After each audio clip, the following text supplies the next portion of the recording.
बेटा बिहार की आवाज देश में नेता के रूप में स्थापित श्री राजेश रंजन उर्फ पप्पू यादव हम लोगों के बीच पधार चुके हैं।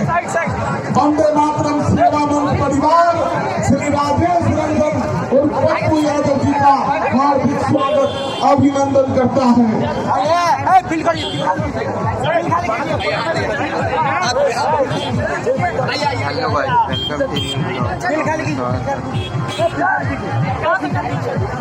जैसा कि आप सभी जानते हैं कि वंदे मातरम सेवा मंच विगत 6 वर्षों से मुजफ्फरपुर जैसे महत्वपूर्ण जगह बिहार की अघोषित सांस्कृतिक राजधानी मुजफ्फरपुर की धरती पर वंदे मातरम सेवा मंच सेवा की दृष्टि से एक अमीर पहचान बनाई है और वो पहचान आप सभी के बल पर है। हम पुनः पूर्णिया के बेटा बिहार की आवाज और देश में नेता के रूप में स्थापित श्री राजेश रंजन उर्फ पप्पू यादव जी का हार्दिक स्वागत अभिनंदन। हम अपने वंदे मातरम सेवा मंच के सम्मानित सदस्यों से आग्रह करते हैं कि श्री राजेश रंजन उर्फ पप्पू यादव जी के स्वागत में 1 मिनट जोरदार ताली से इनका स्वागत करें। 1 मिनट स्वागत करें जोरदार तालियों से।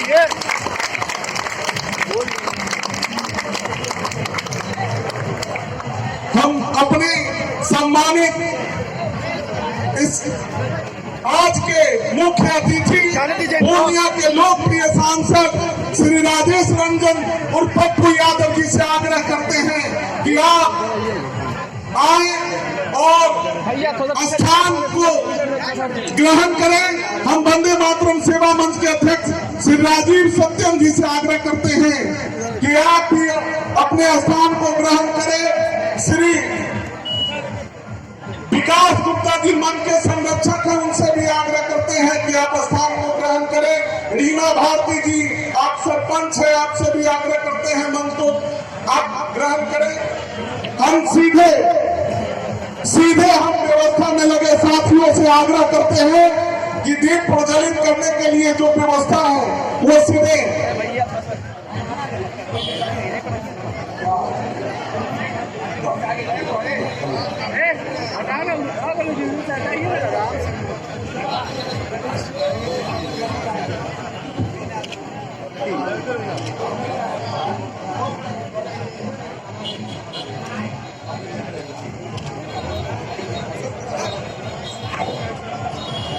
मेरे साथ जो लोग हैं ऊपर आ जाओ।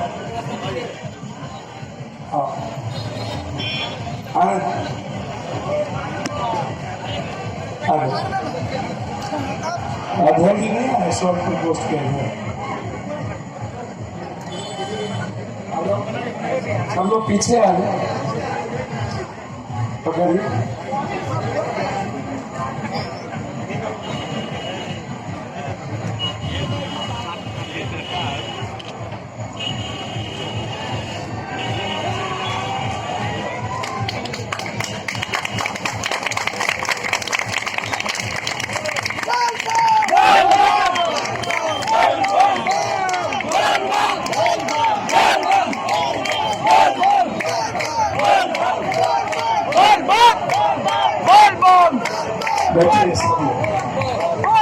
देखिए, मैं प्रणाम करता हूँ आप सबको, प्रणाम करी यहाँ सबका।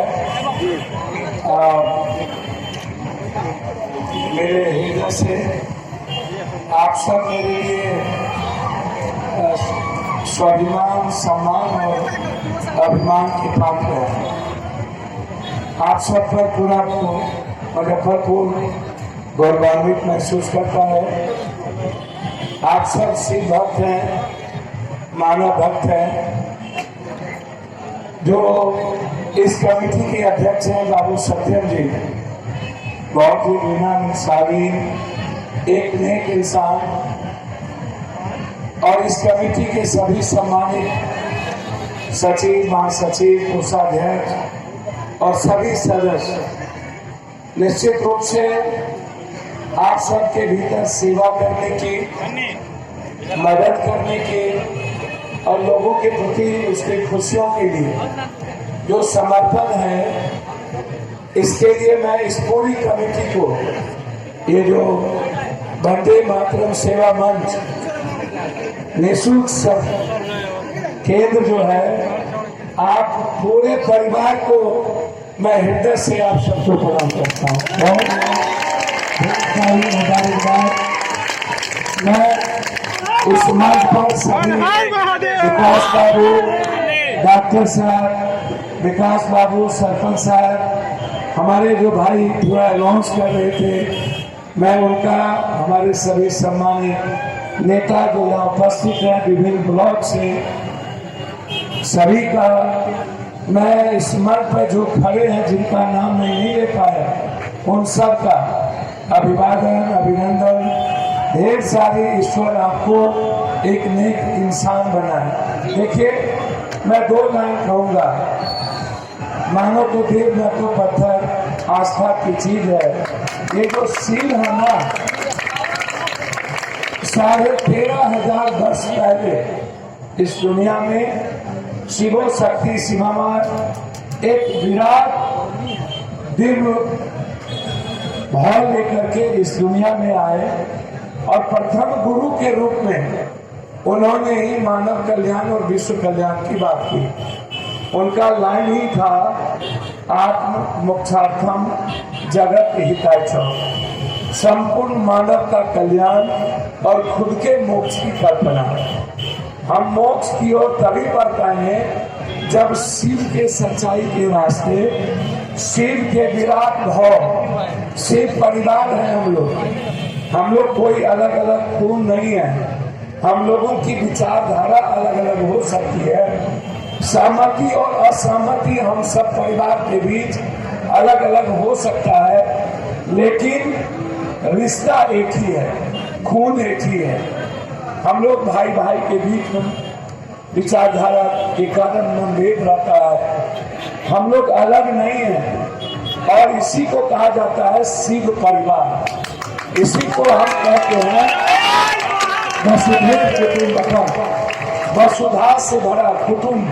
कुटुंब का मतलब हुआ रिश्ता, कुटुंबकम। पूरा दुनिया एक रिश्तों में है और वो हम सब लोग हैं। शिव ने सर्वधर्म संभव की भी बात की, शिव ने सार्वभौमिकता की भी बात की, शिव ने एक नेक और सच्चे इंसान का निर्माण किया, जहाँ द्वेष ना हो, जहाँ सिर्फ करुणा हो, जहाँ ममता हो, जहाँ दया हो, जहाँ प्रेम हो, जहाँ दूसरों की खुशियों को ढूंढा जाए, नफरत ना हो, क्रोध ना हो, लोभ ना हो, दूसरों की जिंदगी में दखल ना दे, दूसरों की खुशियों के लिए जीने का प्रयास करें, एक माध्यम बने। यदि आप शिव के सच्चाई के रास्ते चलते हैं तो आपका जो आचरण है, आपका जो चिंतन है, आपका जो चरित्र है, आपका जो विचार है, वो सिर्फ मानव प्रेम से जुड़ा। गरीबों का आंसू पूछिए, गरीब को कभी आंसू बहने मत दीजिए। किसी भी मिडिल क्लास को, किसी भी जात धर्म का हो, आप उसकी खुशियों के लिए काम करिए।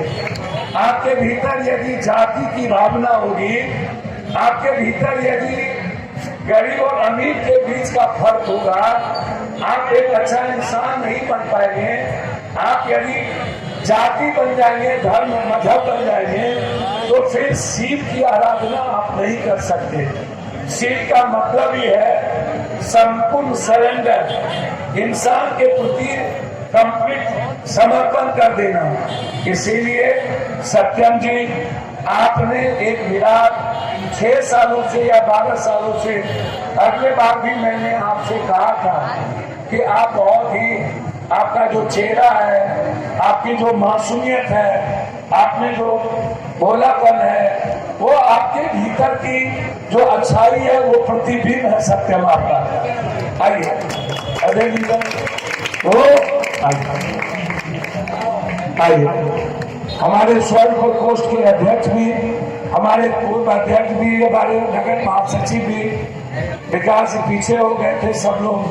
मैं सिर्फ इतना आपसे कहूंगा और कह के जा रहा हूं, प्लीज अहंकार को त्याग दीजिए। जीत का वो रास्ता नहीं है, और जितना सच्चा प्यार कर सकते हो, मैं हमेशा लोकसभा के भीतर भी कहता हूं, हम हमेशा पूरे देश के गरीबों के लिए जो मैं देखता हूं तो मैं उसकी बात रखने का प्रयास करता हूं। कल भी सुबह देखिएगा आप, मैं सदन में होऊंगा, 9:40 पे मेरी फ्लाइट है। आज वहां 3 बच्ची बिहार की कोचिंग में डेथ कर गई। मैं जा रहा हूं, मैंने कॉलिंग एडजॉर्नमेंट मोशन दिया, और फिर एक एग्जामिनेशन में जैसे मैंने वोट की थी, #रीनीट एंड विशेष राज की बात कही थी, कल फिर एक सवाल आया है, एक न्यू एजुकेशन एक एग्जामिनेशन में घोटाला बड़े पैमाने पर हुई है। तो कल आप सदन में फिर आप देखेंगे पप्पू यादव को कॉमन लोगों की बात करते हैं। यहाँ मैं इसके अलावा मेरी कोई हमसे उम्मीद मत करिए, सिवाय गरीब और इंसानियत के अलावे मेरे लाइफ का कोई और औचित्य और मतलब नहीं है। मैं पुनः एक बार